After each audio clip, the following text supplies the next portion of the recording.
여러분 안녕하세요. 스페라 숨을 쉬는 희망은 있습니다. 여러분의 희망의 등대지기 법원 회생위원 출신 회생파산 전문 법무사 최옥환입니다. 오늘 이제 말씀드릴 내용은 우선채권인데요. 흔히 이제 상담하시는 분들 가운데서 세금 체납이 있는데 개인회생이 가능할까요? 하는 분들 많이 계십니다. 물론 가능합니다. 개인회생에는 국세라든지 지방세, 그리고 국민건강보험을 포함한 4대 보험 등 이러한 우선채권을 포함해가지고 개인회생으로서 해결을 할 수가 있는데요. 우선채권은 전체 변제기간의 절반, 그러니까 2분의 1을 먼저 변제하는 것을 법원에서는 권고를 하고 있습니다. 그러니까 실무상 우선채권은 전체 변제기간의 2분의 1을 넘어서는 안 되는 것이 원칙이거든요.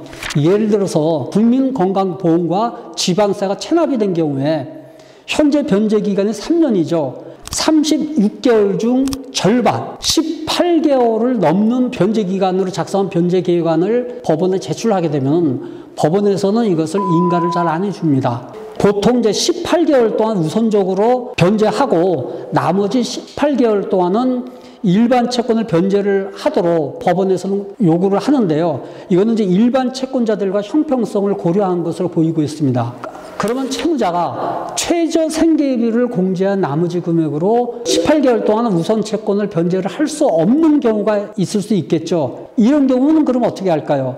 당연히 변제 기간을 늘려야 됩니다. 최장 기간이 60개월이니까는 60개월로 이제 기간을 늘리고 나서 우선 채권을 뭐 30개월을 변제를 한다든지 24개월을 변제한다든지 이러한 변제 기간으로 변제 기간을 작성을 해야 되는데요. 실무상은 이제 좀 애매한 경우가 있습니다.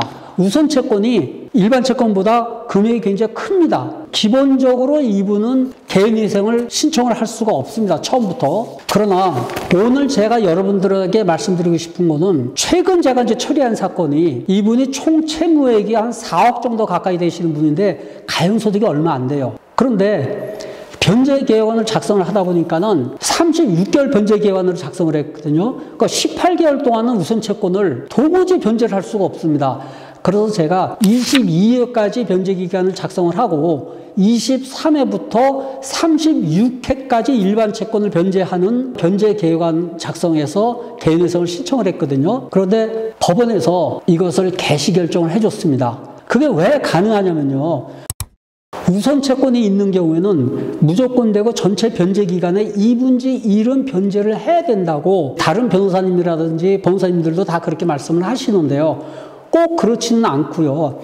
이 우선 채권의 경우에도 채무자가 현재 처한 상황이 있지 않습니까? 경제 상황이라든지 이런 걸 정확히 파악해가지고 변제 계획안을 작성할 경우에는 법원도 총 변제 기간이 2분의 1을 우선 채권이 넘는 변제 계획안을 작성을 하더라도 개시 결정이나 인가 결정을 해주는 경우가 있습니다.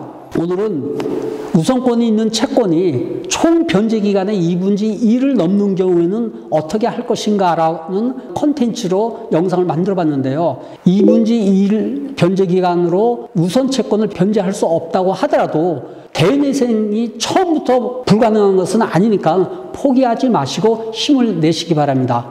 오늘 최옥환 법무사의 회생티브는 여기서 마무리하겠습니다. 스페라 숨을 쉬는 희망은 있습니다. 여러분의 희망의 등대지기 법원 회생위원 출신 회생파산 전문 법무사 최옥환이 항상 여러분과 함께 하겠습니다. 여러분 감사합니다.